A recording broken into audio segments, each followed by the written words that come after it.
Me puhutaan tänään päätöksenteosta. Minkälaisia päätöksiä yrityksissä tehdään pääsääntöisesti? Miten sä sitä kuvaisit?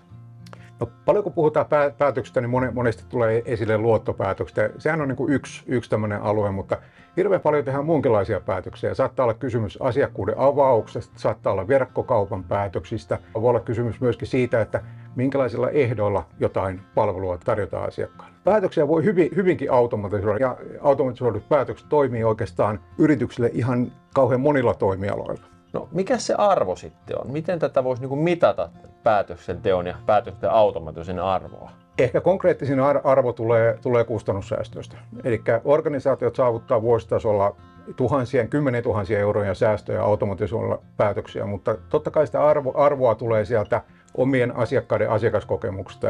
Eli ne asiat pitää saada tapahtumaan heti. On sitten sähkösopimuksen avaaminen, siihen liittyvät tarkistukset, vakuutus, verkkokauppaostokset ja niin edelleen. Se asiakkaan saama palvelukokemus ja sitä kautta se kaupan teon volyymi on tietenkin ihan oleellisia. Onko sinulla jotain oikein teräviä lukuja kertoa tästä päätöksenteon automatisoinnista ja sen aiheuttamista hyödyistä? Päätöksiä meidän päätöspalveluissa tehdään vuositasolla yli 30 miljoonaa kappaletta.